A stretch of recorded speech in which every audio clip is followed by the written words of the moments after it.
Kai, thanks for joining. Thank you. It's so good to be here. Good to have you. How are you?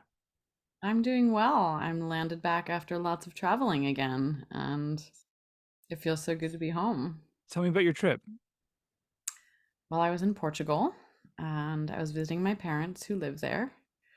And Portugal is like slowly becoming a second home, which is wild because it was so unexpected in my life. But my parents bought land there and they're developing it as like a glamping pad, but also like an orchard and planting long-term gardens of fruit.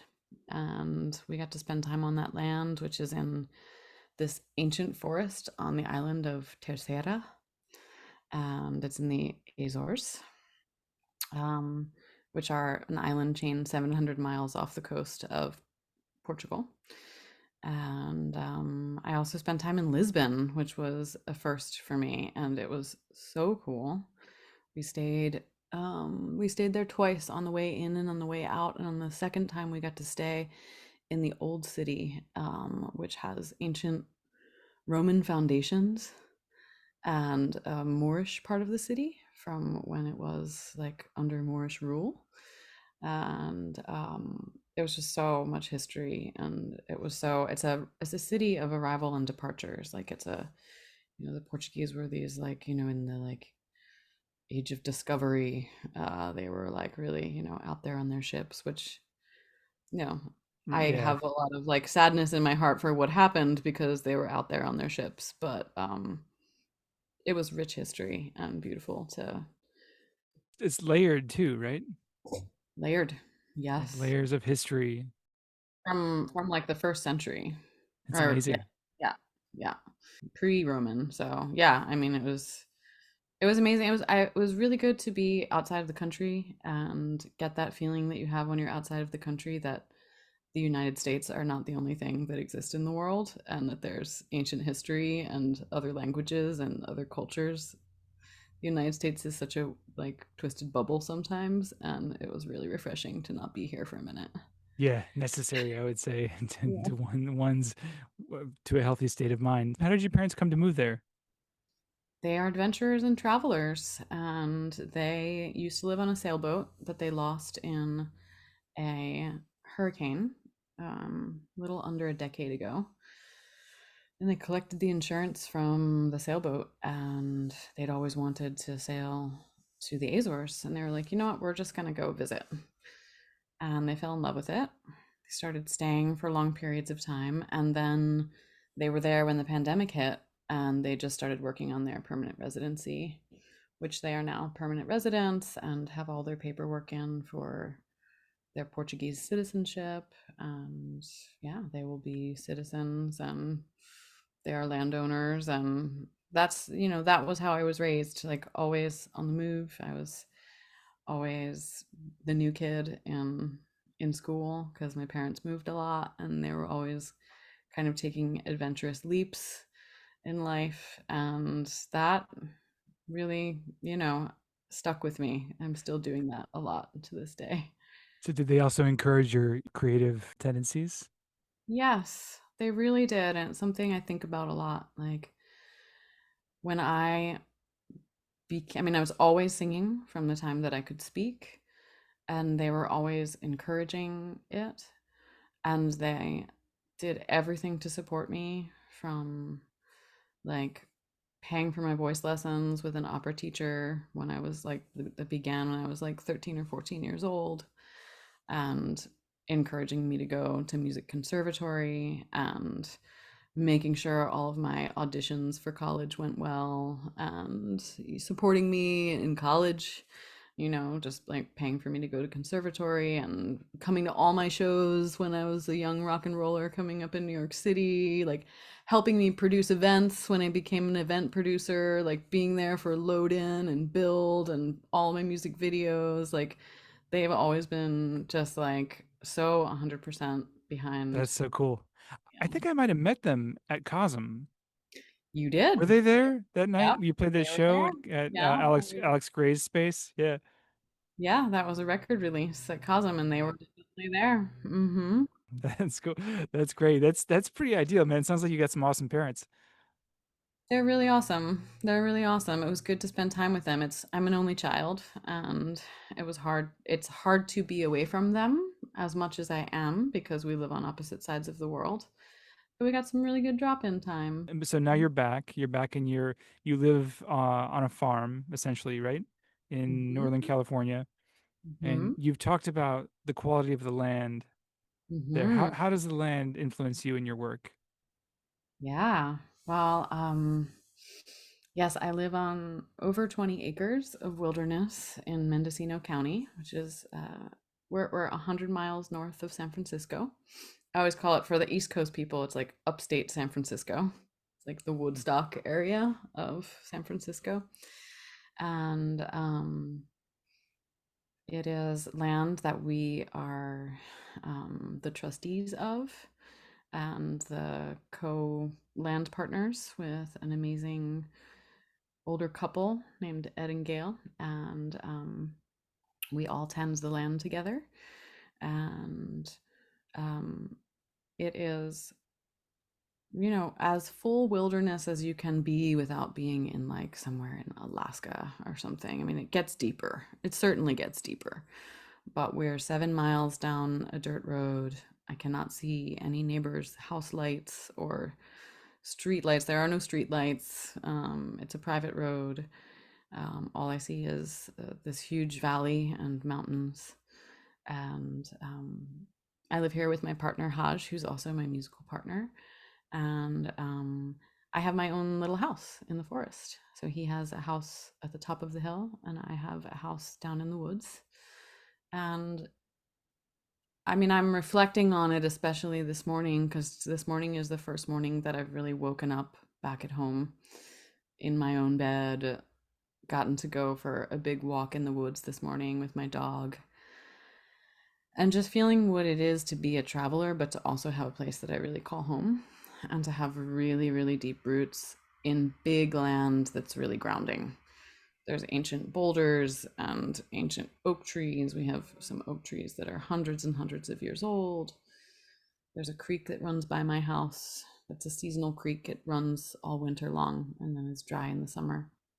And I mean, it influences me in that it allows me to be in a lot of expanded states as an artist and creator and traveler, and then also be really rooted and really simple. Like this morning, I just had a cup of tea and I was sitting in the dry creek bed on a boulder and just like looking at the way the moss is starting to green with some of the first rains that we've had, and just being really quiet and really solitary a lot of times when I'm here down in the forest. And it's inspiring. The land is inspiring in its beauty and depth and its history. Um, and also it just holds me. This idea that we have to have really, really deep roots in order to fly into the upper realms and into the creative spaces. Like it's something that I really, really longed for as a New York City person. I was in New York City for 22 years before I came out here, and I was really longing for land that could hold me like this, and I'm so grateful for it.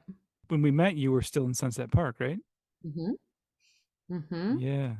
And New York City is still my home. I get to travel back a lot. I get to make art there and be with my friends and see clients and get that urban injection. And I like drop right back into the city space and still remember all the subway stops and everything. I feel like I turn instantly into a New Yorker again. But I only want to do it for about 2 weeks at a time now. I'm ready to come home. I don't blame you. That's why I rarely leave. I mean, I do. You have to leave from time to time, but I feel like if I leave for too long, I won't come back. Yeah. Yeah.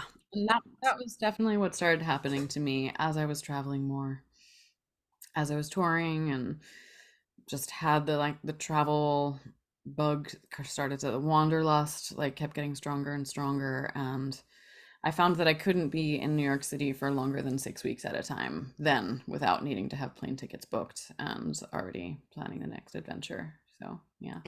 Just on a physiological level, it can be everything is seems like is good in your life. Things are going well, work's going well, you're got a great social network, etc., and everything's good. But then you have low level background radiation of anxiety here, Mm-hmm. which you almost become not quite aware of, but that exists. Yeah. Maybe you notice it more when you leave.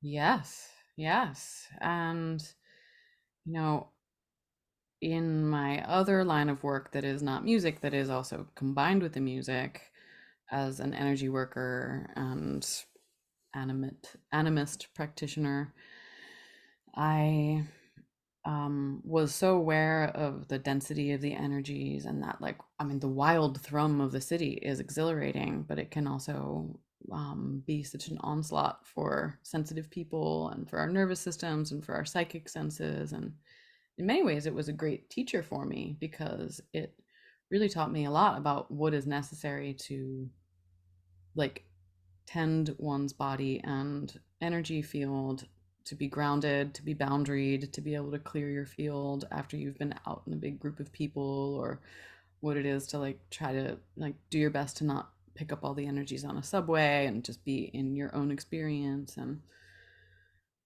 for a long time I was just really asking the helping spirits that I collaborate with, like, what am I doing here? And they were like, you're learning, you're in boot camp, you're an energy worker boot camp to learn what it is to differentiate your own energy from everything else. And I found that moving away from the city freed up a lot of my energy so that I didn't have to be shielding. And I mean, I'm still shielding and boundaried and, like, grounded, but it's not like a constant job that I have to be so hyper vigilant about now that I'm all by myself in the woods in the morning when I wake up. And well, consciousness is so permeable. I think most people are just unaware that that's what's happening. It's not mystical. Just go be nice to somebody in a store or at the Yeah, checkout, or be that's mean to them and see what happens, see what energy is right. deflected. But on a more subtle level, if you're out there in a culture where you have a lot of anxious people and Mhm. that energy does bleed out, as someone who works with energy, Mhm. you must be more acutely sensitized to that. Yeah, absolutely. I mean,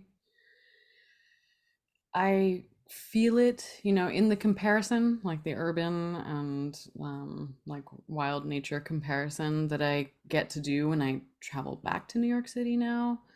Um, yeah, the intensity of people's emotional and energetic state in New York and what people have to shut down. I mean, people who don't maybe have this kind of language, or like just a businessman who has been doing the same commute for 20 years and having to be jacked up on caffeine and, like, drink alcohol every night to make it through. And, like, there's like a sadness and armoring and you know misery that I feel a lot when I'm in New York now. I'm like, oh, Yeah. people aren't supposed to live this way. But the trade-off is incredible. I mean, what is possible in that city and what we can get done when we're there, and what we learn and the people we can collaborate with. And I mean, I won't speak poorly of it.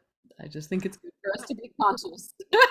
Yeah, I met so many great people, yourself included, Yeah. in New York. It is an incredible feat of collaboration. Yeah, and the international nature of New York is something that I really value. I really feel like it's its own country in many ways. Like, it's Yeah, not in the United States. It's all the countries. It's all of the skin tones. It's all of the languages and smells of food. And for as much as, like, we can talk shit and say New Yorkers are miserable, they also live in relative harmony with each other, and yeah, I miss that. I miss that when I travel anywhere in the world, from being in California where, there's a lot of, like, Caucasian monoculture, to it's just not, yeah, it's not nowhere is as international. I really don't think. I think it helps you develop a certain kind of tolerance. You don't look twice when you live here about somebody Right. just being a little not quite normal or whatever, Right, whatever. right. Yeah. Whatever you're doing, however freaky you are, like whatever Exactly, state you're in, exactly. whatever your clothes look like, whatever your, you know, family of origin is, like people don't give a shit. They don't care, and it's really They're not even gonna refreshing. look at It's you. really refreshing. And also, but the creative energy too, you can tap into that. As you mentioned, you tap into negative or difficult Mhm. energies or people that maybe are in a bad place. But there's also this incredible creative spirit as an artist that Yes. you can dip into. Yes. Well, and that is what it continues to be for me and what it always was. I was called there as a young musician, to study music and then to really start my music career. And I found all my people. I found the people who I still collaborate with to this day because I was in New York City and because it also really, it's the cream of the crop there The best of too. the best. Yes. Yes, Yeah. you got to And really want to so be here. you gotta really want it. It will chew you up and spit you out. And so the people are all at the top of their game and they're all ready to work hard and they're all ready to like push their creative boundaries. And for me, it was always about collaboration, not only with other musicians, but with other types of artists, visual artists, filmmakers, photographers, dancers, aerialists, fire performers, this whole like Burning Man community and circus world that I came up in at House of Yes. And so being able to be in this fully immersed multimedia, like multidisciplinary culture meant that as a musician and a dancer, I was able to just plug in and bring all of my personal medicine forward, and just it got to shine with everybody else who I was able to make art with, and still get to make that art with. So I want to talk about how you got into that. You went to school, you came here for school initially Hmm. when you moved to New York. Yep, I graduated from high school after studying voice, classical voice, all throughout my like junior high school and high school career with a really like legendary old opera singer, On the East um, Coast? on the East Coast. Hmm. Yep, in Bucks County in the suburbs of Philadelphia. Hmm. And I began my schooling at Manhattan School of Music as a lyric soprano, studying classical voice. And like I never really wanted to be an opera singer.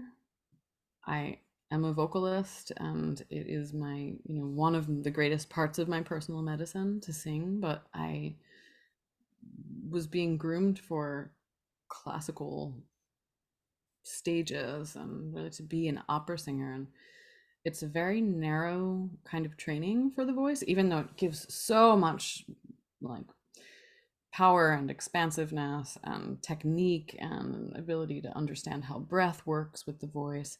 It also doesn't have a lot of give when it comes to interpretation and kind of rock and roll style or blues or like it doesn't I had a very hard time breaking that mold. I used to say that it was like teaching a ballerina to belly dance. Like I was very narrowly groomed and I really just wanted to be a rock and roller and an artist of my own making. And so I transferred to Brooklyn Conservatory and studied voice a little bit longer there, but then had a really great voice teacher there who took me aside and was like, listen, if you don't want to sing opera, it's time for you to get out now. Like, this is like, you're doing this. Like, if you really don't want to do it, it's time to stop. And so, about halfway through school, I changed my major to composition and studied composition and jazz and electronic composition. They had a great recording studio at Brooklyn Conservatory. So I started to get in there learning music production early on. And I met one of my greatest collaborators of my life named Joe Pepitone, and we started a band called The Switch. We were both just these fresh, wild little 21-year-olds, graduated college, and just shot ourselves out into the music scene of the Lower East Side and like playing around with our band, like grinding so hard and recording and just really trying to make it. Like we wanted a major record deal, and we were like that was in the early 2000s, so that was like still the kind of thing that like felt like that was the route for musicians. It was There wasn't as much of an independent music scene as there is now, and we certainly didn't know about it. So yeah, we did that for a while, and it was really great early grooming for like learning how to work with sound technicians and what it is to be on stage. I mean, definitely been on stage since I was young, and um, sometime towards the end of that time with that band was when I dropped in with my dear friends Kay and Anya from House of Yes, and I started to work on my own solo music, and that was really when I started to hear all of the sounds that I'm making now, all the West Coast style bass music, and when I started belly dancing and performing with fire and dropping into the Burning Man community. And that was when I really started to kind of see the vision for a lot of what I do now, and was really just my community there in New York and the Burning Man community that exists across the world, but is very heavily influenced by the West Coast. So, Indeed. Maybe you could describe very quickly what the House of Yes is for people that yeah. don't know. So House of Yes is now quite a big club in Brooklyn, and it's a performance venue that hosts all kinds of circus art. It's founded originally founded by Anya Shapajnikova and Kay Burke, who are dear best friends of mine. There's some other owners and collaborators now. It's a queer friendly space, queer operated space. It's a place where there's like some of the greatest drag in the country that happens. Um, Circus arts, fire performance, aerial. It's like very like cutting edge in the way that it shares like free sexuality and inclusive dance floors. And when I got started with them, we were just a small little kind of speakeasy club that had 150-person capacity on Mauser Street, and we were just making art there by the skin of our teeth. And I think about 10 years ago, that venue closed, and the new venue that exists now, the House of Yes that exists now, opened, and it's one of the hottest nightclubs in the world now. That's the one off Wyckoff, the same. Yes. Uh, Yeah, yeah. I went there once with Zina, uh-huh. and I have to say I was very overwhelmed by just the the sheer spectacle of it. And also that's another sort of function of New York factor, I guess, of New York, Yes. is that everywhere you go, you can be immersed in just a tremendous feast for the eyes. Yes. Yes. Yes. And I'm so blessed that the House of Yes has been my clubhouse. Yeah, like my little like treehouse that I get to go play in and make art in and like have an idea. I had an idea like many years ago that I wanted to produce a circus musical of Peter Pan. And I told Anya, like, I want to make Peter Pan. Can I do it? And she was like, yeah, let's do it. And we just wrote a Peter Pan, and I did the music for it, and she and I, collaborated on the production, and she was Peter, and we just made this like wild, queer, insane spectacle Peter Pan that we ran for a couple of weeks there. And those kind of things, just to have an idea and be able to make it. And I got to really drop in with them last time I was in New York this summer, and it just happened to be Pride Week, and we all landed in the same spot together, and I suddenly just found myself backstage with all my friends uh on the closing night of Pride, where the whole club was going off so hard. Like, I actually didn't even spend that much time on the dance floor though. I was just sitting backstage like I always did with all my homies, and it just felt so good. Like New York still holds me every time I land there. Yeah. So you got connected to the Burning Man community via House of Yes, essentially? I mean, in a way, I mean, through like the Burning Man community in New York, and Yeah. like House of Yes is a part of that community. Yeah. And you just recently went, right? Hmm. Yeah, I just got back. And it was beautiful burn. I was DJing and stayed with a great camp called Native Tongues. And yeah, I really got another Burning Man is like New York City times a million. I've only heard tales. The onslaught of art and humans and experience and sound and like it's just so the intensity is like, the volume turned up so loud, literally.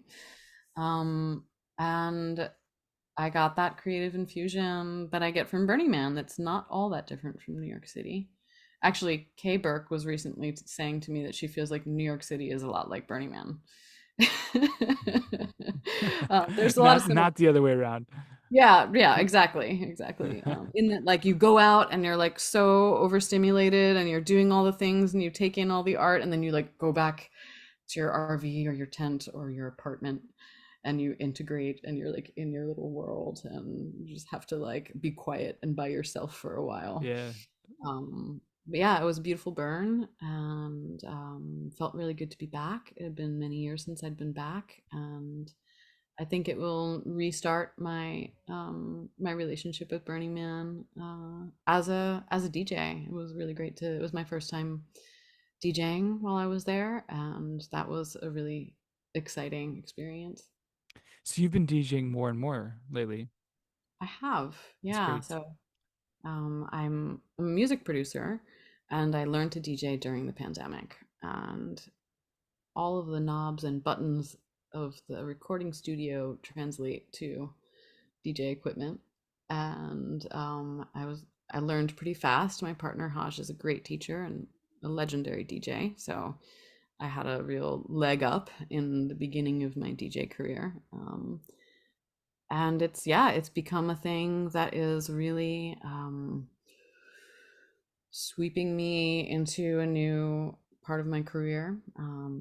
I DJ a lot of ecstatic dances, and I have been DJing a lot of things that aren't ecstatic dance. The two shows that I had at Burning Man were not ecstatic dance. What But could yeah, I you found could you describe what that is? Ecstatic dance? yes, ecstatic dance is a worldwide phenomenon that began on the west coast of California and Hawaii, like officially, but its conscious dance has been going on probably since, forever, but like really conscious dance gatherings since like the early 80s. Ecstatic dance, the form of it is usually a 2 hour dance wave that begins um, at a very low, slow, ambient tempo and brings people up to a really high peak.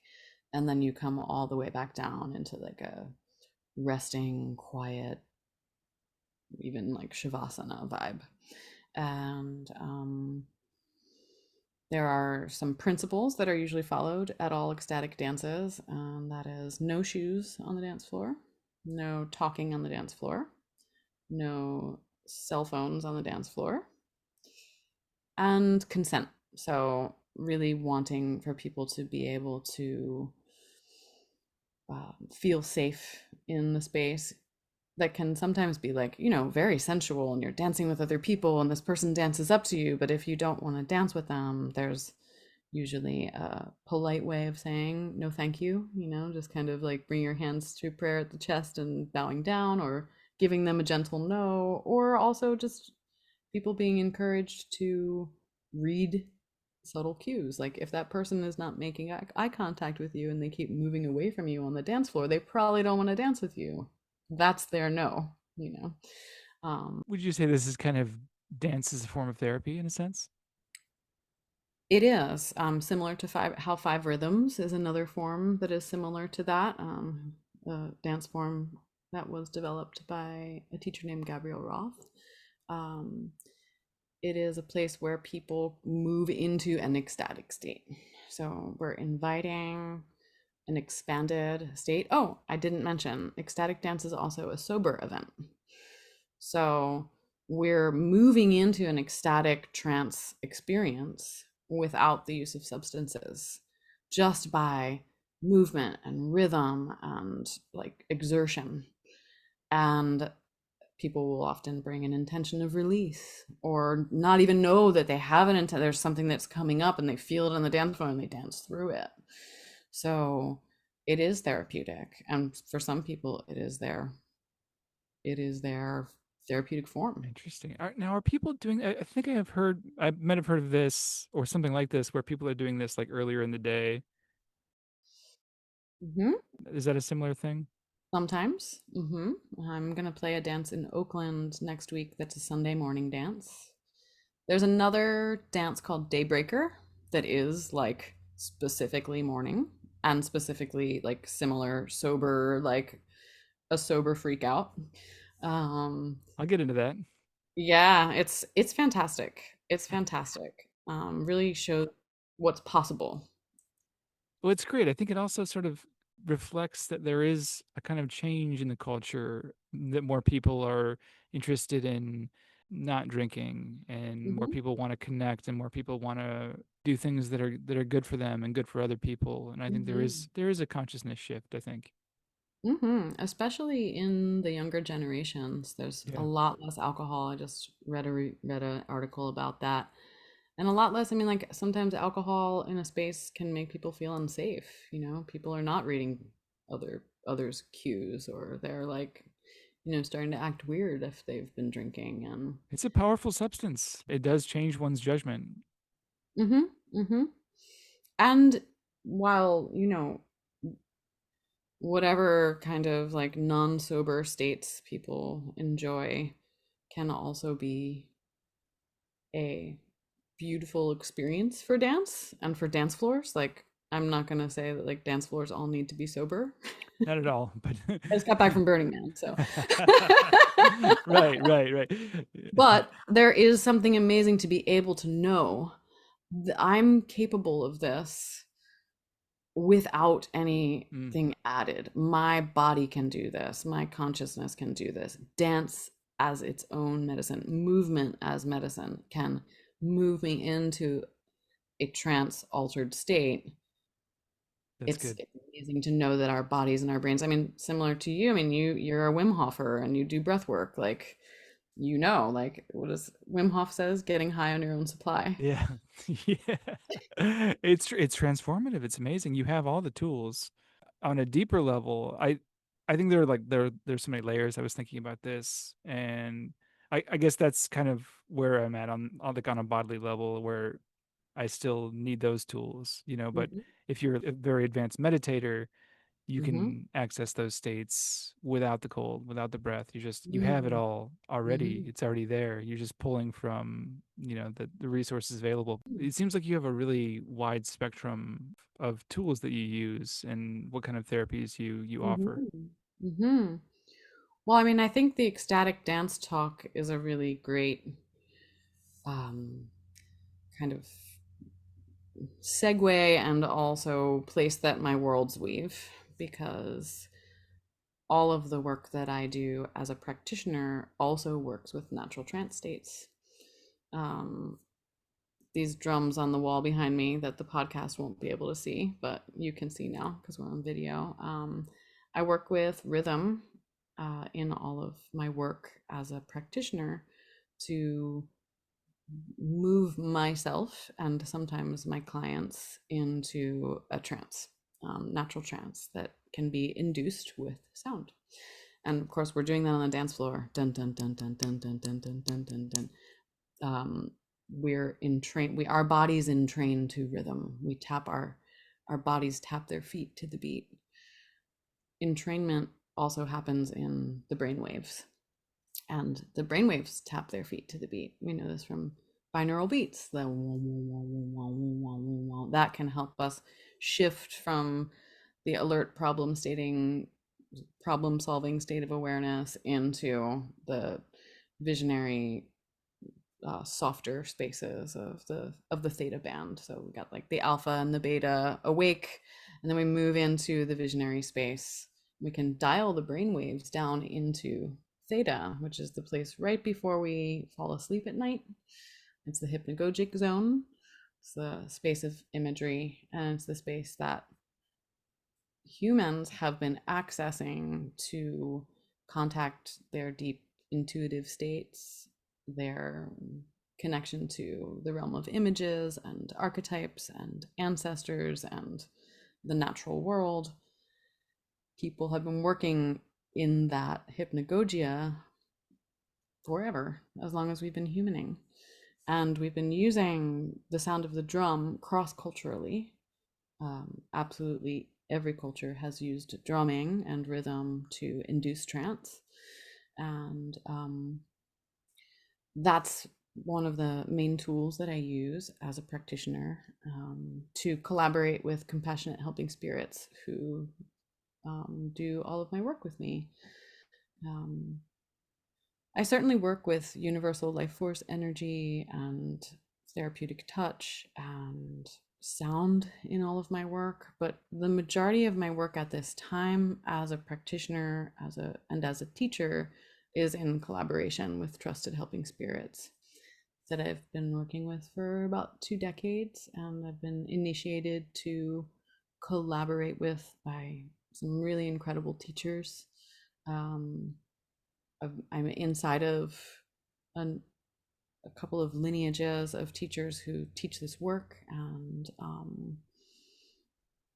it's it's a it's a human birthright to be able to communicate with these other realms. You know, Jung believed that, you know, he called them archetypes, and his practice of active imagination is really similar to some of the ways that I've been taught by Robert Moss, who teaches a practice called active dreaming.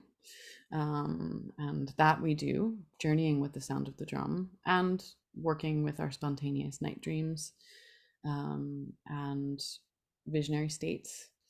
Um, and Another one of my teachers' names is Julie Kramer, and she works with essential shamanic practices that have been passed down from cultures around the world. So I'm not a huge fan of the term shamanic at the moment. Sometimes it's like an easier thing to say, but I'm leaning more towards animist these days. Shamanic does have a bit of baggage. That It's got yeah, baggage, and animist I think is more descriptive in that it describes the living world around us, the speaking world around us, the animate nature and wisdom that exists in this experience of being energetic and also physical beings with a vast connection to consciousness that is such a mystery. And we're just kind of, we're basically walking quantum computers. yeah, yeah. Beyond And that, yeah, yeah. And like consciousness is so, I mean, even just whether we're using the sound of a drum or we're using a plant medicine to like open the veil a little bit and peek out, to me, it always feels like being deep in the center of the ocean with like a tiny flashlight. And we're just like, oh, I can kind of see something out there. I'm going to try to make sense of it. But the more we are these deep sea divers or these, you know, interstellar explorers with reliable tools like the drum and meditation and grounded practices where we start to build a rapport with our own realm of images, our own helping spirits, the way that those realities speak to and through us, then we start to build kind of like our own catalog of understanding of what that conversation is. And so I do that in my work to collaborate with helping spirits to diagnose and treat certain forms of like soul sickness, energetic imbalance. And I also teach people how to do that. Um, it all happens through music for me as well. Like it happens with the drum. I'm also always singing inside of my sessions. How one of the ways I communicate with my helping spirits is through singing to and with them, and which is, you know, also one of the ways that it's done by all the practitioners through time. And then from those deep spaces of exploration, one of the ways I integrate what I experience is to write music. to just kind of express as an artist because it is so mysterious and sometimes bizarre and confronting and doesn't always have a place to land in our modern culture. And so I think that that the archetype of the medicine person as artist, like the village elder who does the healing work, but also sings the stories with the mask around the fire and does the like wild butt dance with the people, like that.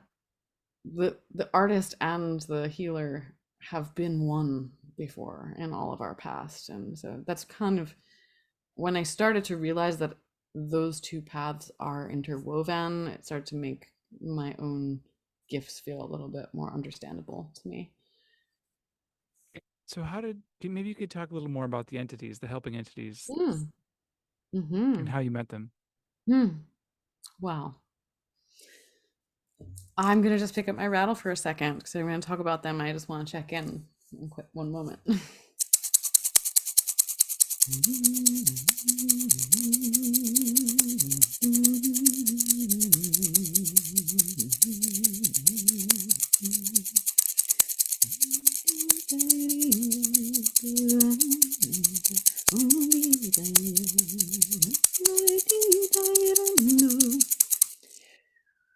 Well, I would say that one of the most important meeting places for that I've experienced for myself and for others is in spontaneous night dreams. And I first started to dream about some of these helping spirits at a very young age. And it placed a feeling of the numinous, unnameable longing to understand those forces that are outside of me, the invisible realms. Um, it was very strong. I'm a very strong dreamer now and always was as a young person. And the spontaneous night dreams that I started to have around the time that I like kind of like around puberty, they really started to get stronger and stronger. Those dreams included meetings with helping spirits as well as sounds of certain kind of music and also encountering beings of the natural world, like the feeling of the Fey energies that were around the forest and the field in this old farmhouse that I lived in when I was little. I just had this feeling there was so much more than the physical world. I was really being met in dreams by helping spirits. I didn't know it at the time to call it that. Um, and and so it really kind of set me on this early spirit quest to understand what that was all about. I used to call it a star sickness because it also felt really tied to my relationship with the stars and to the sky and to the celestial bodies and cycles of the moon.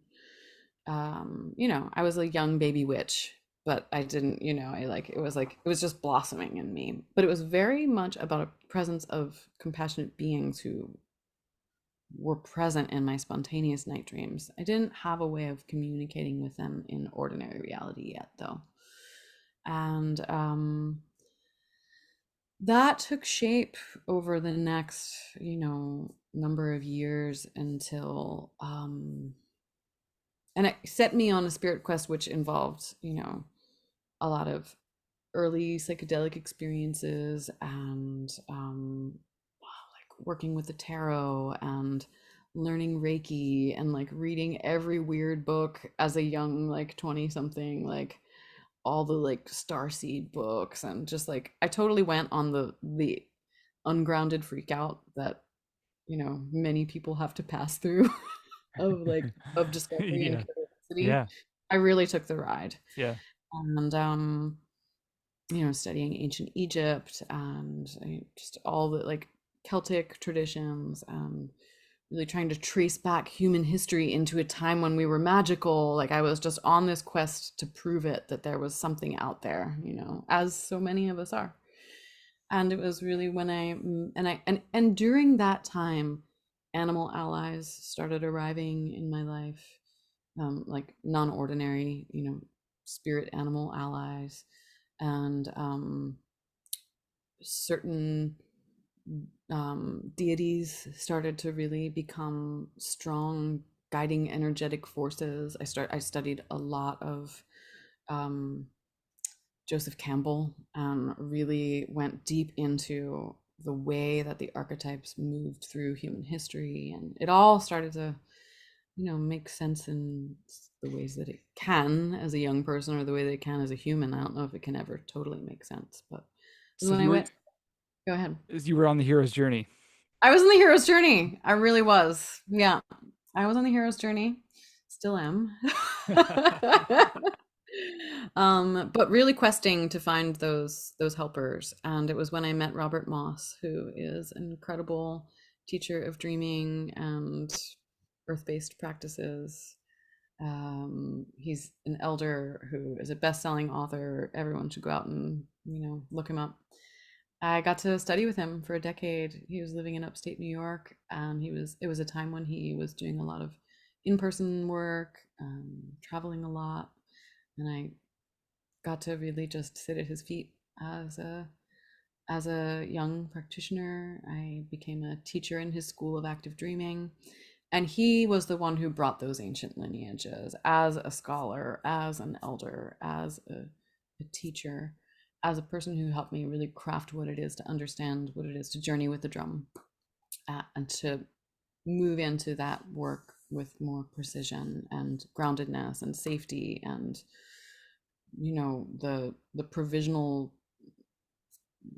kind of rules that can create better communication with those realms, and the initiations that can also be important requirements that he was able to pass on.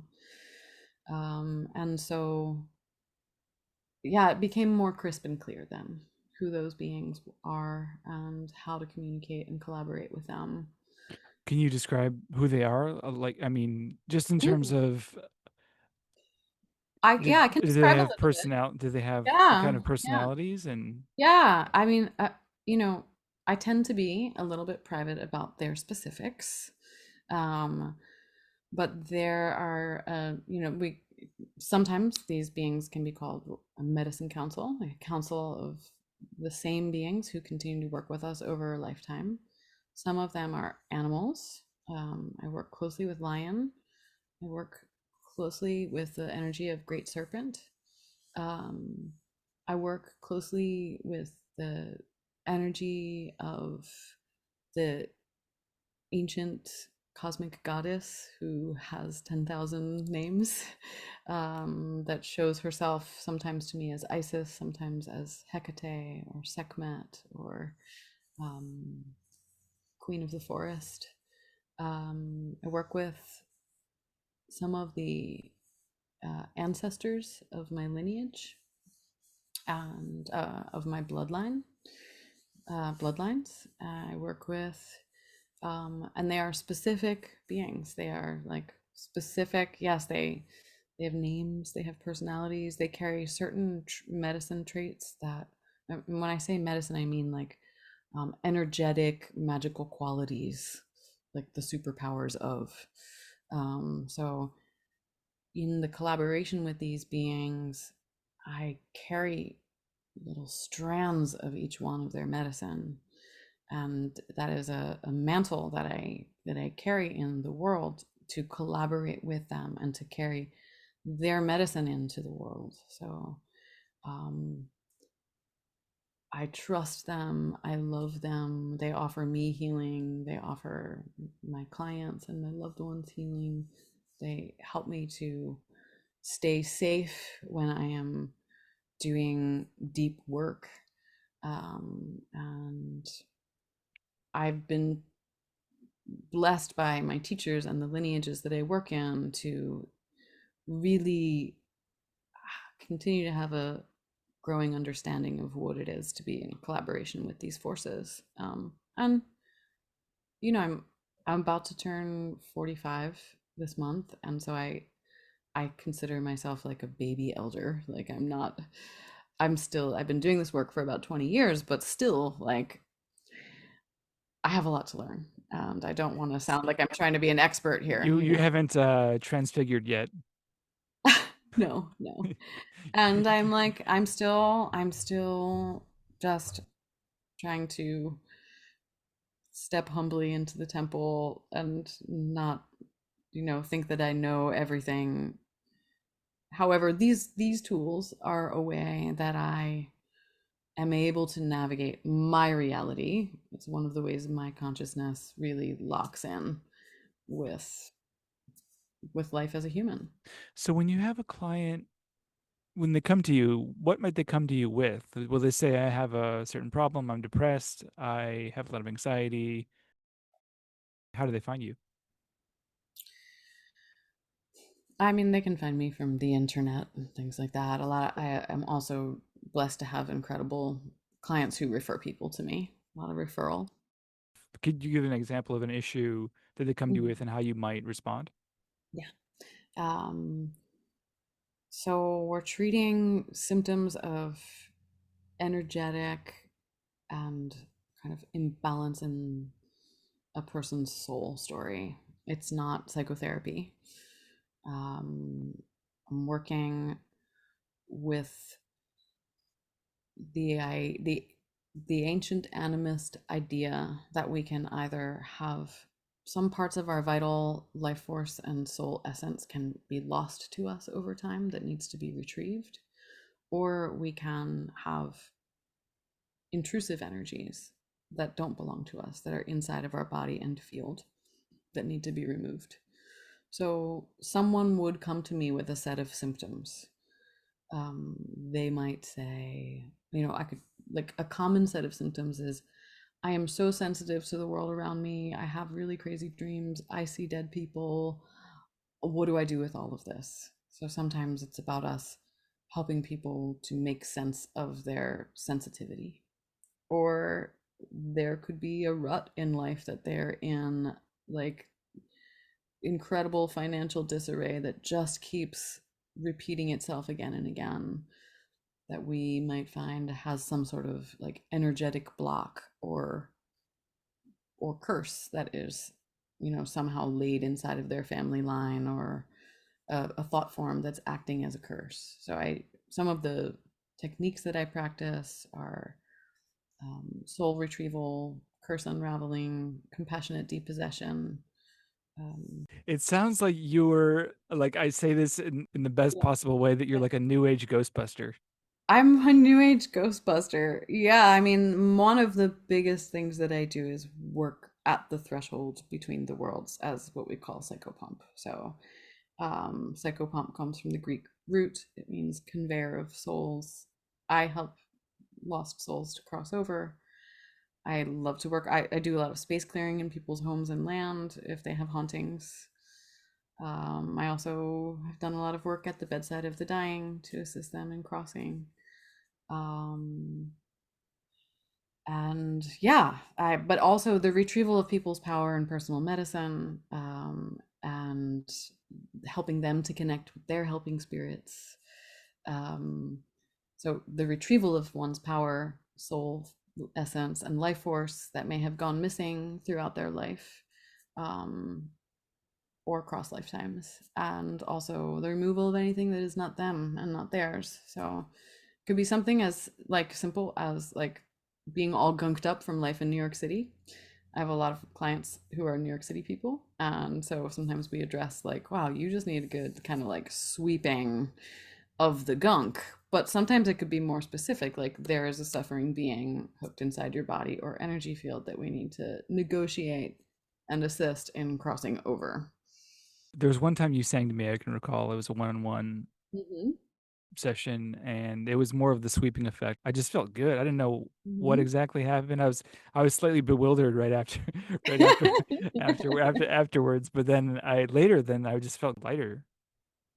Yeah, yeah, sound can do that. And like those kinds of, when I do get to work in person with sound on the body using drums or rattles or shakapa, like I'm always directed by the helping spirits. So the helping spirits are the ones who are diagnosing and showing up what's like. I don't do the diagnosis. The helping spirits, I bring the symptoms to the helping spirits. They run a diagnosis for the client. They tell me what the treatment will be. And then they are the doctors who do the work. I observe them. You're basically the intermediary between the Yes. client and the helpers. Yeah, yeah. Because I can't, I'm like, I'm saying all this stuff, and I know it may sound really far out, but like, I'm not like, I don't consider myself really like psychic. Like, can't just like, I'm not gonna just like tell somebody their fortune when I look at them. Like, I do all this because of I'm good at talking to helping spirits. I think it's less far out than ever. This stuff is sort of entering the mainstream in a good Yes. way, I think. Like people are talking about the benefits of a lot of things that 5, 10 years ago would have been very fringe. I personally have benefited and witnessed you at work, Mm, and I've seen the real effect of it. So I mm, know that there's something going on. Just because mm. there's something going on that you can't explain, Right. the physical world does not mean that it's not real. Definitely. Yeah. I mean, this is a results-based practice, and that's, something that Robert Moss always says, that this is practical and results based. If we are like, and so whatever those, when we see positive results and a shift in someone's life, even though we may not understand it, I can't say that I understand it. Like, it's crazy to me that I can beat my drum, feel like I'm talking to, an ancient ancestor of mine. He can tell me something about a person that I never could have known. And then we do this work, and then the person has a huge shift in their life. Like, that's nuts. But that I just keep seeing it happen. So I'm just trusting the process and the results. I wonder if we could hear a bit of drum. Would that be Sure. possible? Absolutely. Yeah, cool. Yeah, this is my favorite drum, brought to me by one of my teachers from Canada. And it's made of moose, and it's in a good mood today. It's like the perfect pitch.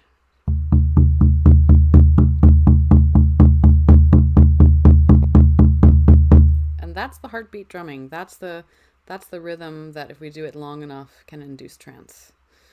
It's our wings for the journey, as Robert calls it. So we ride the drum into a hypnagogic state, and the realm of images opens.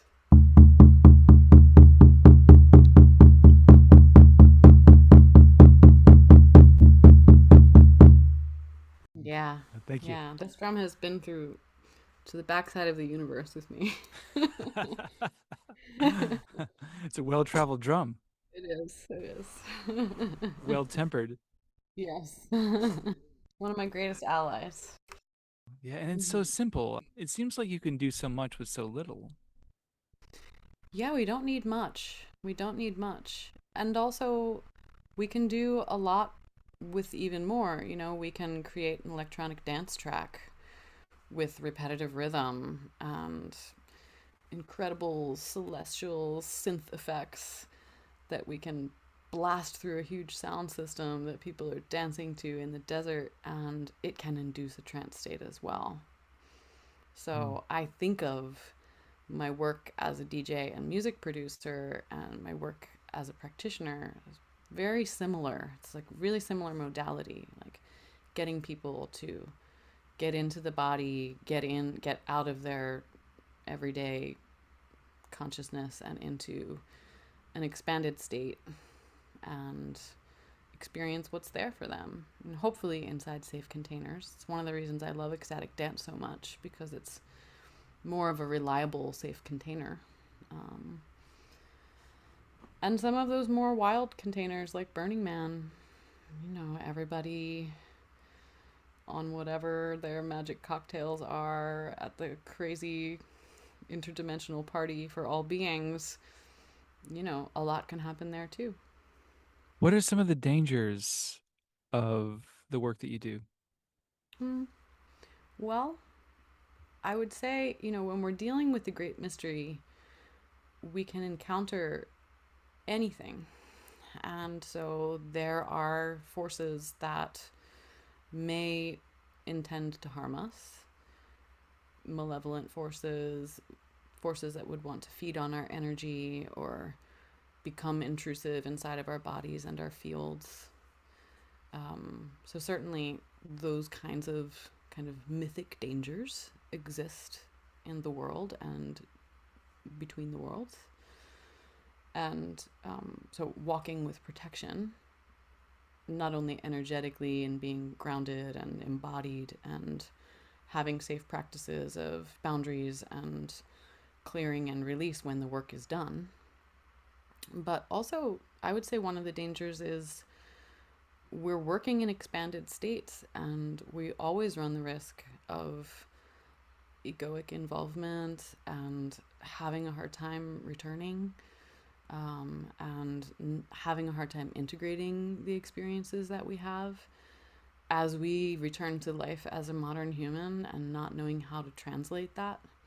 And so, certainly, if you just open social media these days, you will see lots of examples of ungrounded practices where you're like, wow, that's kind of unhinged. Like, what is this person even talking about? Um, I don't know if they're integrating this. I don't know if this is a very grounded practice. Um, and so the dangers besides those kind of mythic forces we might encounter could really just be the dangers of the self and how we hold it. And I think that we're always fallible to, thinking that we're the great shaman who caused the amazing thing to happen and I'm so wonderful now and let me go and heal the world or something. So I think that that's one of the things we always have to watch forever in ourselves as practitioners and facilitators. And it's important to be knocked down and humbled by these experiences again and again so that we stay, you know, humble and grounded. Grounded, yeah. Yeah, Yeah. and know that, like, keep that beginner's mind. Yeah, that seems like very difficult, especially as you progress and become more skilled. Mm-hmm. Mm-hmm. Absolutely. I know I've said a bunch of times here in this podcast, like, oh, I'm like trying to not be an expert and I'm just a baby, in all this work. And I still know the ways that I can kind of fluff my own feathers at the end of a big work and feel so proud of myself and like, oh, I really helped that person. I'm the shit. But like, it's just so important to keep offering it back and say, like, it wasn't me. It's these practices that have been passed down to me. This is the ancestors. This is the lineage. Like, I know nothing. For me, the equivalent of that is putting a lot of stock in the product in a painting. It's not about the painting at all. That's the product. It's the process that really is important. If you put that love, all the love into the process, and then you're not attached, it's so easy to become attached to a thing that you make or a thing that you do, attached to the Yeah. result, I should say. Yeah. But if you can just stay in love with the process, be in the process, then you can't lose. Yeah. Yeah. Yeah. And to feel like a part of the human experiment and to stay curious and to feel like there's always so much more to learn. And, I usually go through cycles as a musician and as a practitioner where I'll do a lot of study and a lot of training, and then I'll stop for a while and I'll go into practice. And then I'll feel called back to going into that student mode again and what it is to like really stay a student and keep going to our elders. I really feel like our elders are holding so much for us, and to have people that we can bring our experience to that help us to remain accountable. It's a really big thing for me. I have I work really closely with my teachers and also other colleagues who do similar work to just keep myself like witnessed by other people who have an understanding of my practices and, check in and have them be like, whoa, whoa, young buck, get back, you're getting ahead of yourself. I like to be checked by my teachers. So, what are some projects that you're really that you're excited about right now?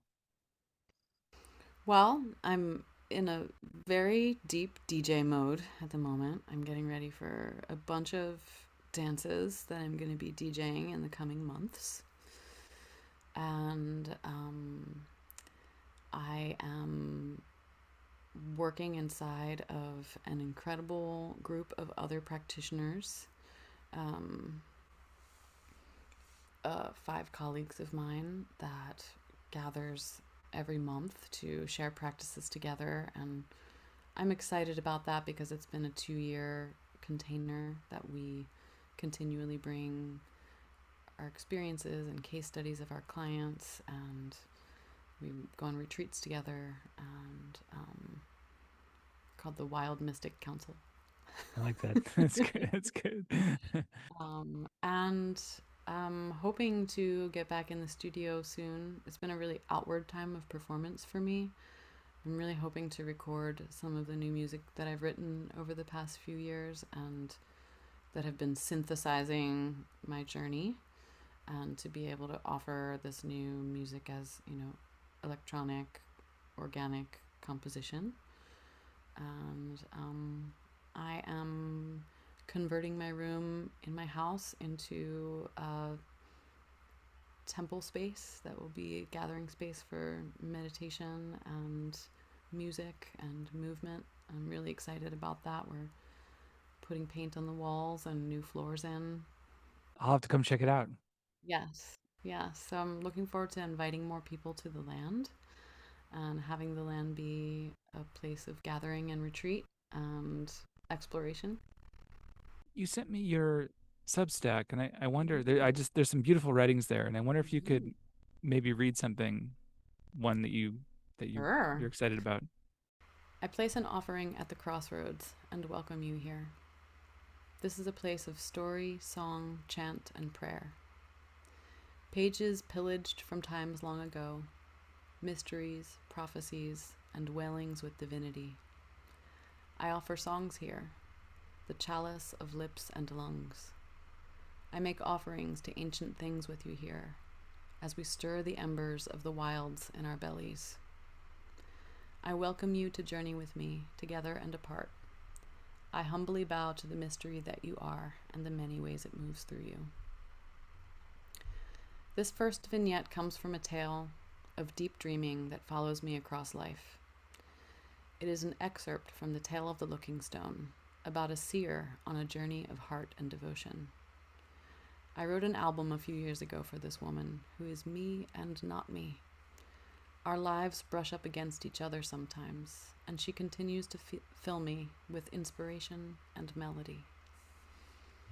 We find our heroine here mid-story, after already stepping from one path to the next. Like so many of us, she is lost and crying for vision. Desert Daipnan. A Daipnan is a traditional name for an offering to Hecate at a triple crossroads. I stand at the crossroads in the sand, with countless nights of longing and loss carved inside my broken heart.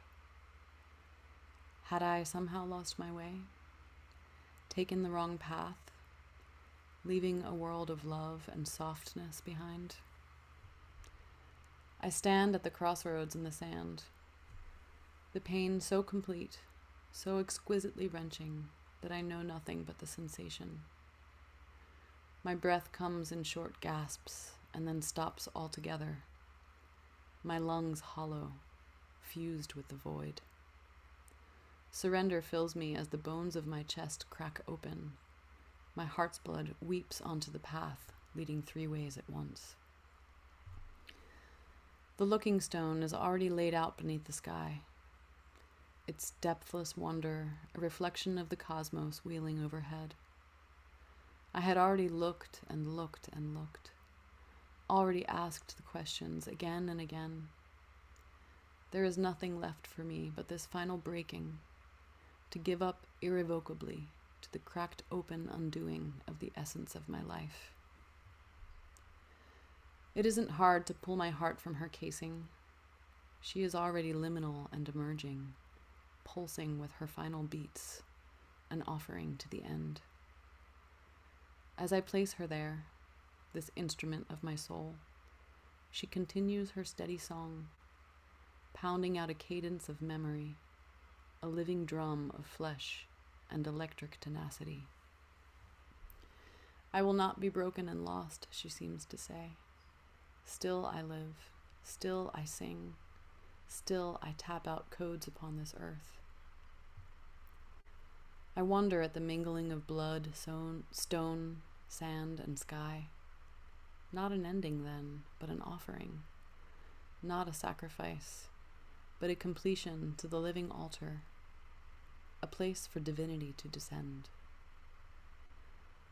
And descend she does, or perhaps not descend, but rather unfurl, as though a secret curtain is drawn from the center of the crossroads itself.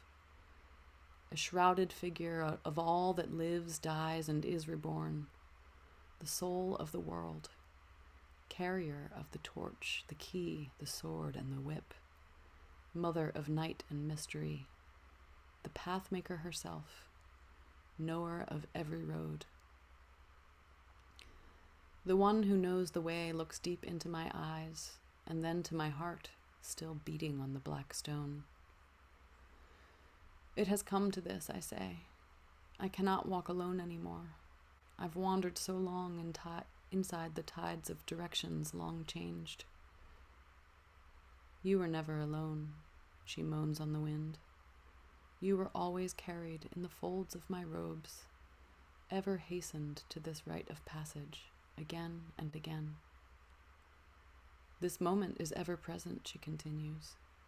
We are always here together, perched upon the choosing, knowing the pattern and wefts of the weave of time. She takes my heart in her hands, raising it to her lips, and presses it there so tenderly. She knows the taste of my blood now, has listened to every lost song hidden in the chambers of my unraveling. The heart erupts in flames, golden flames, laced in serpent, lion, and ancient rivers of life. The desert night is illuminated by life force. The long, deep wounds fuse into one shining, intentional vein of wisdom and knowing. Your true self can never be broken, she intones. No lover, land, or language can ever take this power from you. It is eternal and unchanging, free of form, fate, and faltering. My heart blazes in her hands as she presses it to the opening in my chest. Tears streaming from her eyes, so tenderly she touches me. Shapeshift, she commands. You are the keeper of the keys to the way of your choosing. You need only transform to meet the moment. You are all things at once, daughter. You are the one who sets the sails of your soul. Shapeshift. And the direction of my soul becomes set, the compass coordinates clear. I place my path in her hands, again in the darkest night, trusting her knowing of planet, parts, and patterns. My soul is carved of stars. My life belongs to the Queen of the Cosmos, and my path, dear Hecate, my path is now and ever yours. That Lovely. happened to me. So. You asked about my helping spirit, so there was a little poetic journey with Thank you for sharing. Let's talk about the Annunciation. Yeah, I've always been really interested in the Annunciation. Fascinating, isn't it? It's like I mean, because I think maybe it's that idea of like being contacted by a non-ordinary being, you know. Yes. And Gabriel's such an interesting character through history because he also is the person who gave the Quran to Muhammad. Have you read the Satanic Verses? That's what it's about, essentially. It's really touching and it's beautifully written, and I think it's often misunderstood. People that hate on it never actually read it, I think. Like Is the this wait, is this Satanic Verses the one written by Salman Rushdie? Is that Salman Rushdie. That's okay? right. Yeah, yep. That's I right. haven't read that. No, I haven't read it, but I've read a lot of his other stuff. I haven't read anything but that. Oh, If yeah. if I Oh my. see next time I see you, I'll give you I got a copy of it. But Okay. Yeah, why no, don't I'd we like to read it because I really respect him. He's an amazing writer, and I've read a the Midnight's Children and another book called The Ground Beneath Her Feet that was about this like Indian rock star, and it's all like, mythopoetic, magical reality kind of thing. And yeah, I really, yeah, I mean, what the fuck? I mean, the angelic beings are really interesting because they're considered middle world beings. They're not from the upper world. They're from this world, the world behind this world, similar to like fairies and aliens. Angels are considered like a part of this realm, and that's why they're able to communicate so clearly with us. They can make that direct contact like the way aliens and fairies do. And the way that like aliens and fairies often get mistaken for angels, like maybe it's all like what is going on there with the like these contact points by these beings that kind of share like dimensionally share our realm, like the DMT elves or whatever. Like they're different than like a god or goddess who lives in the upper world. Like so do you Isis. think that aliens, angels, Hmm. and fairies are the same thing? No, I don't. But I what I am finding is that they are all able to make quicker, more direct contact with humans because they have more access to our realm than an ancient goddess who has so much, like they have to like step down their energy so much to be able to talk to us. Like we can't perceive Isis. Like our fucking whole nervous system would shut down if we were actually perceiving like the goddess. But there's like these specific, like the angel Gabriel, archangels are very huge, but they're also a little bit more accessible because they're considered middle world beings. Yeah. That's fascinating. I just had a really interesting conversation with an artist about angels, and she was saying Mm-hmm. that she had seen a few. She had Mm-hmm. seen one or two, and they were like 8 feet tall and armored and all this stuff. And I was like, Mm-hmm. that's very specific. I suppose that's what accounts for my recent interest in the Annunciation Mm-hmm. is that direct contact with Yes. an other mind, right? Yep. An other Totally. being, and a being from a realm that can, that it can permeate this realm Yeah. from elsewhere. Yeah. Totally. That's why I've always been interested in it too.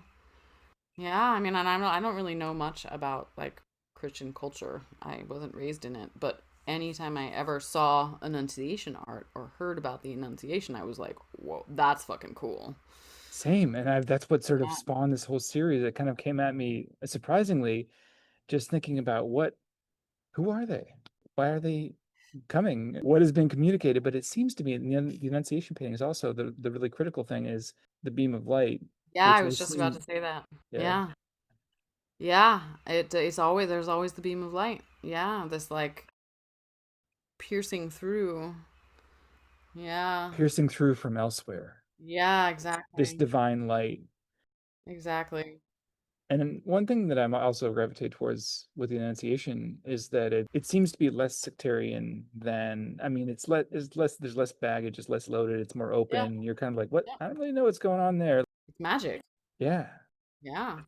Yeah. I mean, I think a lot of the Mary stuff tends to be because so much of like Mary's origin story is more ancient, coming from the like the goddess cultures that existed before monotheism. And so I always find that like a lot of the Mary story and the worship of Mary and how it's passed through the cultures that got colonized by Christians, like they were like, "Oh yeah, we know who Mary is. That's the queen of the mound or whatever, you know?" Like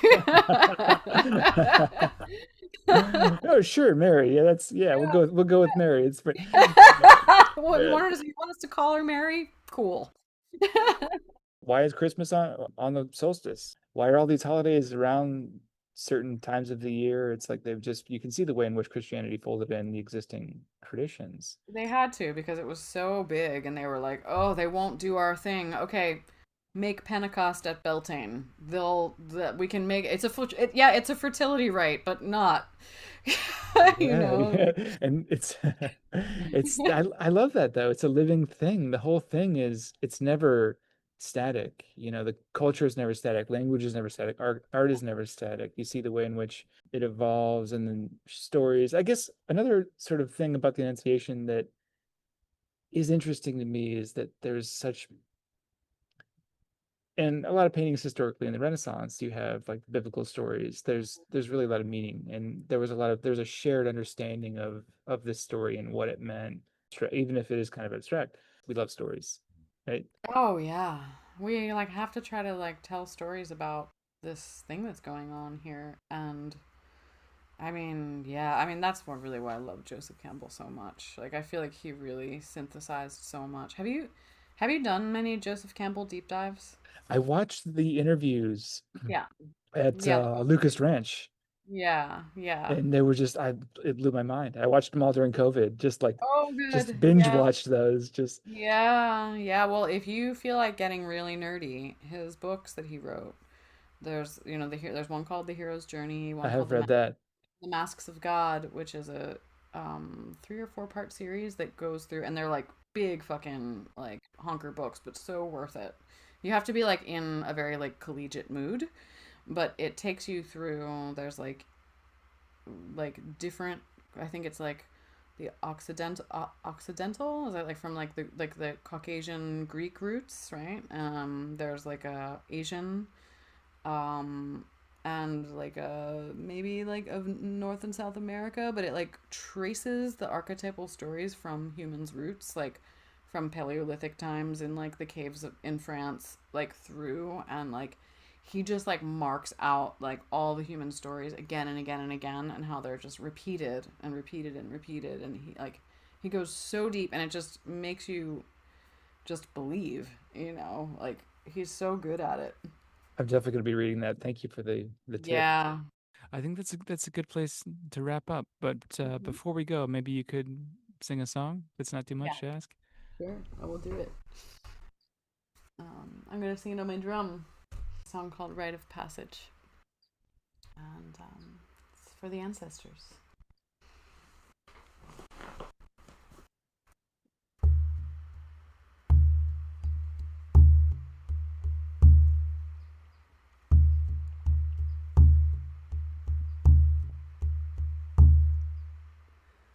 Oh, ancestors, you are in my bones.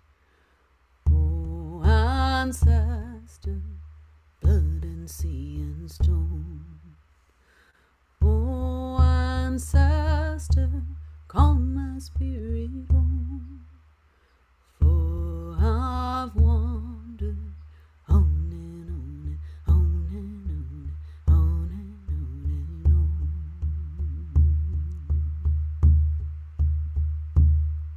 I am returning to the fire from the place where I have gone.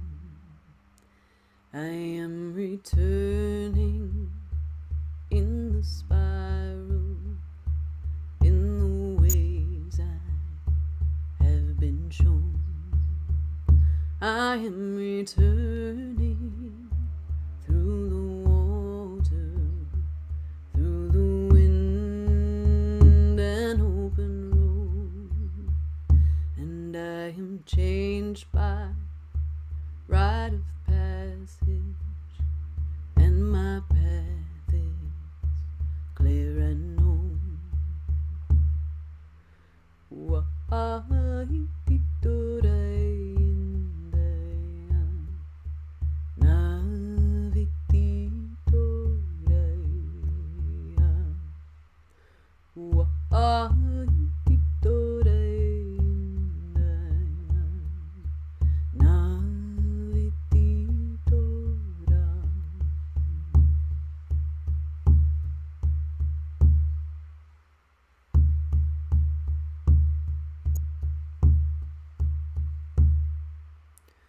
Oh, ancestors, you are in our bones.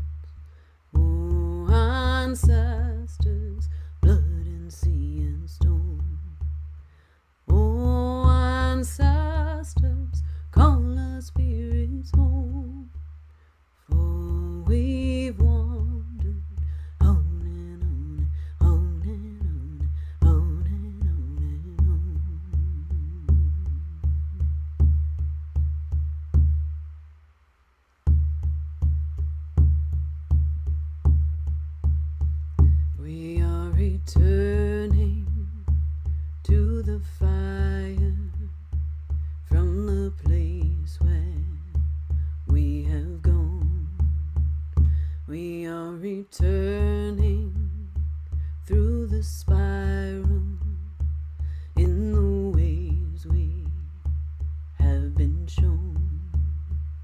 We are returning through the water, through the wind and open road, and we are changed by rite of passage, and our path is clear and known, and we are changed by rite of passage, and our path is clear and known, and we are changed by rite of passage, and our path is clear and known.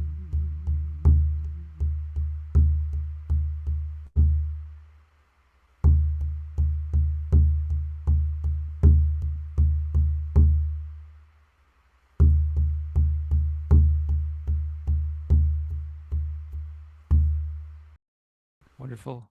I confess that I felt a slight need to purge for a minute. No. It I'm, is a puke I'm, drum. I'm kidding. No, no, no. It was beautiful. It was awesome. It was awesome. But I think that's maybe that we'll save that. We'll talk about that on part two. What that we can get into that more. Oh man. Well, thank you so much for your generosity and for meeting today and for just for your work in general. You're doing great work. So thank you. Thank you. Thank you for having me. What an honor to be featured on your It's a podcast. privilege to have you on. Thank you Thank you for again. asking all the questions and having this conversation with me. It really means a lot.